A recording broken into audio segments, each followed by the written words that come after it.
Comets के लिए लोगों में हमेशा से एक क्यूरियोसिटी रही है, क्योंकि आकाश में ये बहुत ही कम दिखाई देते हैं। आजकल चर्चा में है एक नया कॉमेट जिसका नाम है कॉमेट न्योवाइस। इतना खूबसूरत कॉमेट देखने की इस शतक में अब तक की ये एक ग्रेट अपॉर्चुनिटी है। नमस्कार दोस्तों, क्वर्की एक्सप्लोरर में आज हम एक्सप्लोर करेंगे कॉमेट न्योवाइस को। कॉमेट न्योवाइस एक लॉन्ग पीरियड कॉमेट है। इसे 27 मार्च 2020 को नासा के न्योवाइस स्पेस टेलीस्कोप द्वारा खोजा गया है। 3 जुलाई 2020 को कॉमेट न्योवाइस लगभग 4.25 करोड़ किलोमीटर की दूरी पर सूर्य के बहुत करीब से गुजरा। आज के कंडीशन में ये कॉमेट इतना ब्राइट है कि ये किसी भी इंस्ट्रूमेंट के बिना सिर्फ आंखों से आसानी से दिख रहा है। आने वाले समय में ये कॉमेट और ब्राइट होने के चांसेस है। वैज्ञानिकों के अनुसार ये कॉमेट लगभग 5 किलोमीटर बड़ा है। इस कॉमेट की दूसरी टेल भी डेवलप हो चुकी है। पहली नीली टेल गैस और आयन से बनी है और दूसरी गोल्डन टेल डस्ट से बनी है। एग्जैक्टली कहाँ देखना है अगर ये पता है तो कोई भी इसे ऐसे ही नंगी आंखों से देख सकता है।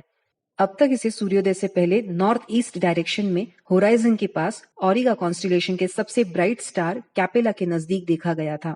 मिड जुलाई से इसे सूर्यास्त के बाद नॉर्थ वेस्ट डायरेक्शन में देखा जा सकेगा।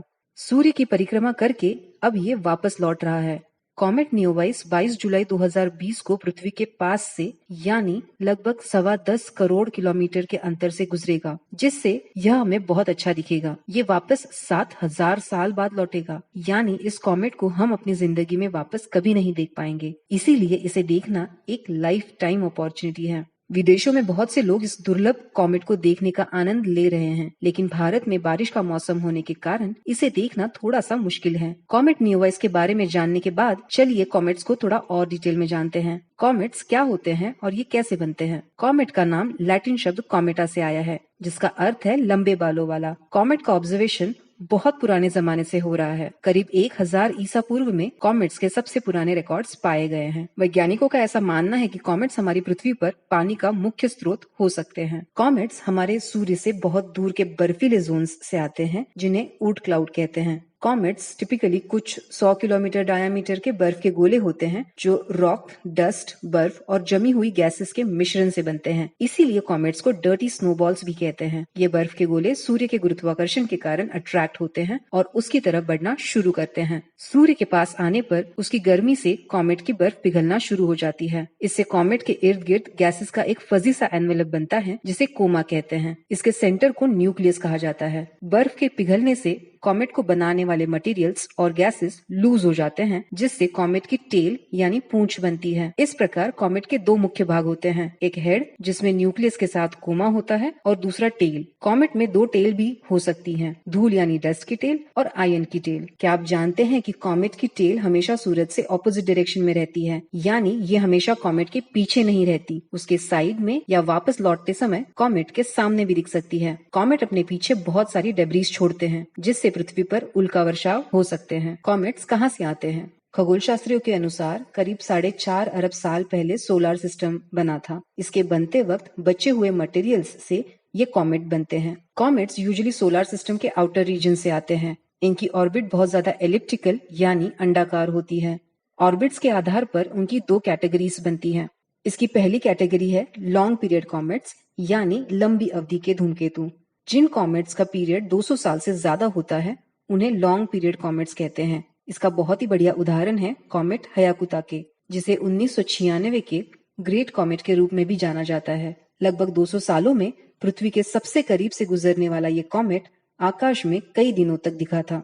दूसरी कैटेगरी है शॉर्ट पीरियड कॉमेट्स की, जिन्हें लघु अवधि के धूमकेतु भी कहा जाता है। बड़े ग्रहों के ग्रेविटी के प्रभाव से कुछ कॉमेट्स के हाईली एलिप्टिकल ऑर्बिट बदलकर छोटे हो जाते हैं, जिन्हें शॉर्ट पीरियड कॉमेट्स कहते हैं। इन कॉमेट्स का पीरियड मैक्सिमम 200 साल तक हो सकता है। इसका बहुत ही बढ़िया उदाहरण है हैले का कॉमेट, जो हमारे आकाश में लगभग 75 साल के बाद नियमित रूप से दिखता है। कॉमेट्स को नाम कौन और कैसे देते हैं? जब किसी कॉमेट की खोज कर उसे कंफर्म किया जाता है तो इंटरनेशनल एस्ट्रोनॉमिकल यूनियन का central bureau for astronomical telegrams यानी CBAT इसकी घोषणा करता है।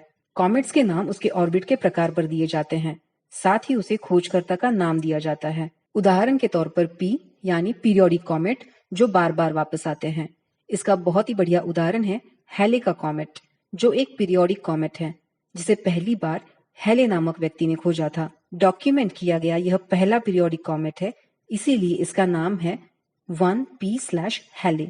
सी यानी लॉन्ग पीरियड कॉमेट्स, जो कब वापस आएंगे इसकी जानकारी नहीं होती है।